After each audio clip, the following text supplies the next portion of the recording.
Hello my dear students, आप लोग कैसे हैं। आई होप आप लोग अच्छे ही होंगे। गाइज, इस वीडियो में मैं आपके लिए लेकर आया हूँ क्लास 10 का एक्सरसाइज 3.4 का प्रश्न है जिसका नाम है विलोपन विधि।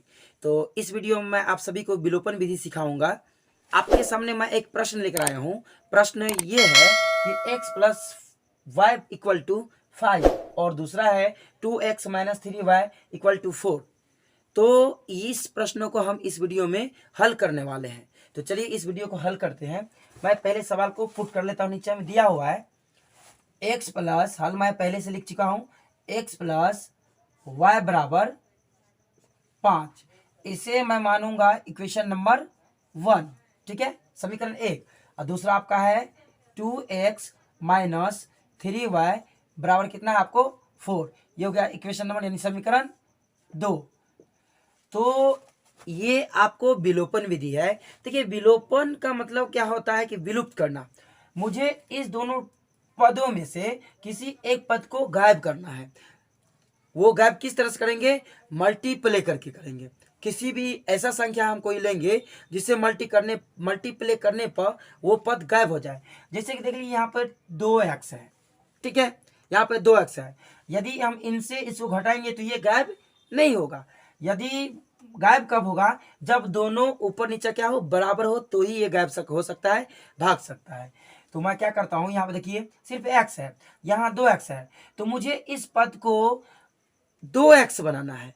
ठीक है, मुझे यहाँ पे देखिए 2x आपको दिख रहा है, यहाँ पे सिर्फ x है। मुझे इस पद को 2x बनाना है। तो मुझे क्या करना होगा? उसमें 2 से मल्टीप्ले करना होगा, 2 से गुना करना होगा। ठीक है, या यहाँ पे देखिए 3y है। ठीक है, यहाँ पर y है। या मुझे इस पद को जब हटाना है तो समीकरण 1 में मैं 3 से मल्टीप्ले कर दूंगा, गुना कर दूंगा। तो आपको ये वाला टर्म्स आपको गायब हो जाएंगे, भाग जाएंगे। तो मुझे इस विलोपन विधि में क्या करना होता है? किसी एक टर्म्स को, पद को गायब करना होता है, विलुप्त करना होता है। विलोपन मतलब विलुप्त करना। ठीक है, तो मैं क्या कर रहा हूं, मैं इसमें से 2x जो यहाँ पे है, x वाला टर्म्स पद, मैं उसको गायब करने जा रहा हूं।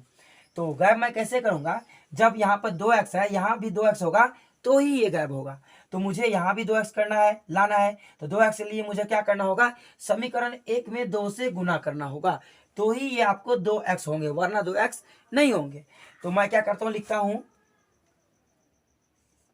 समीकरण 1 में 2 से गुना करने पर मैं क्या क्या कर रहा हूं फ्रेंड्स, समीकरण 1 में आपको 2 से मल्टीप्लाई कर देता हूं। देखिए यहाँ पे x है, 2 से गुना कीजिए। तो यदि x को 2 से गुना कीजिए तो 2x होगा ही। तो मैं यहाँ पे लिखता हूं 2x, प्लस है, प्लस का प्लस डाल दीजिए। फिर यहाँ y है। जितने भी पद है इसमें सब में 2 से गुना होगा। यदि हम समीकरण 1 में या 2 में करेंगे तो समीकरण 1 का जितने भी पद होंगे सब में 2 से गुना होगा, या 2 में करेंगे तो सभी पद में आपको गुना होगा। तो यहाँ पे देखिए x को 2 से गुना किए तो 2x हो गया, प्लस है प्लस, फिर यहाँ पर y है। y को 2 से गुना करेंगे तो क्या होगा? 2y होगा आपका। ठीक है, बराबर है, बराबर डाल दीजिए। फिर 5 है, 5 को भी 2 से गुना करना होगा, तो 5 दूनी आपका 10 हो गया। ये हो गया समीकरण 3। इसे हम क्या कहते हैं? समीकरण 3। ठीक है, अब मैं क्या करूंगा, यहाँ ये दोनों तो बराबर आ गया। ठीक है, समीकरण 3 और 2 क्या हो गया? पहला टर्म्स पद इसका क्या हो गया? बराबर हो गया। अब मैं लिखूंगा, देखिए ये दोनों पद यदि बराबर हो गया तो मैं समीकरण 3 से 2 को या 2 से 3 को क्या करूंगा? आपस में घटा दूंगा। तो मैं इससे इसको क्या करूंगा? माइनस करूंगा, घटाऊंगा। मैं अब लिखूंगा, अब समीकरण 3 से 2 को घटाने पर। ठीक है, मैं समीकरण 3 से क्या कर रहा हूं? 2 को घटा रहा हूं। तो समीकरण 3 मैं पहले यहाँ पे क्या कर रहा हूं? पुट कर देता हूं। तो यहाँ पर समीकरण 3 है 2x प्लस 2y बराबर का 10। ठीक है, और समीकरण 2 क्या है वो यहाँ पर नोट कीजिए। फिर है 2x माइनस 3y बराबर 4 है। घटा दीजिए, घटाओ मतलब घटाओ का चिन्ह। तो यहाँ भी घटाओ, यहाँ भी और यहाँ भी।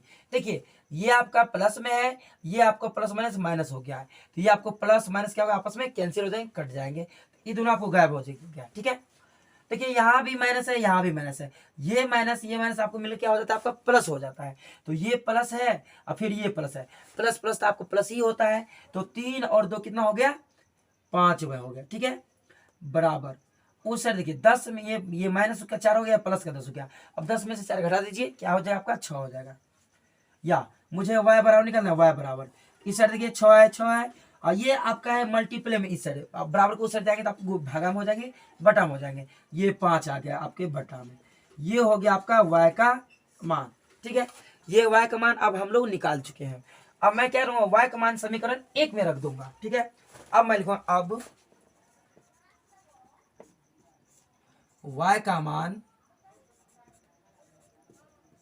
समीकरण, सममधुरिका दे दीजिए, लाघव चिन्ह, समीकरण होगा समीकरण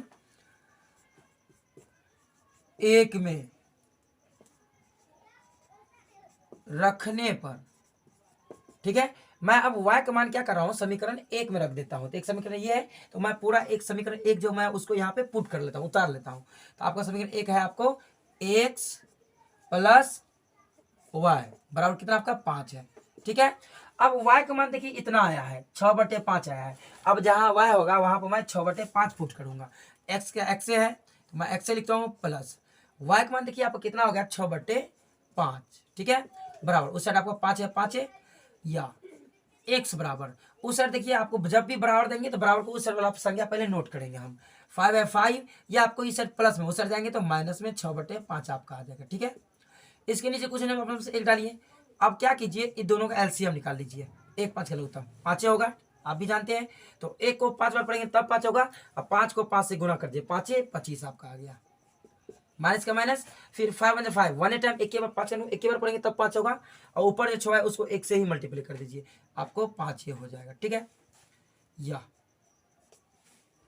सॉरी 5 नहीं, ये ऊपर में जो 6 है वो हो गया। ठीक है, अब मैं क्या करूंगा, 25 में से 6 घटा दीजिए, 19, नीचे में 5 के 5। अतः x का मान आपका निकल गया 19/5, और y का मान कितना निकला हुआ है 6/5। ये आपका आंसर है। आप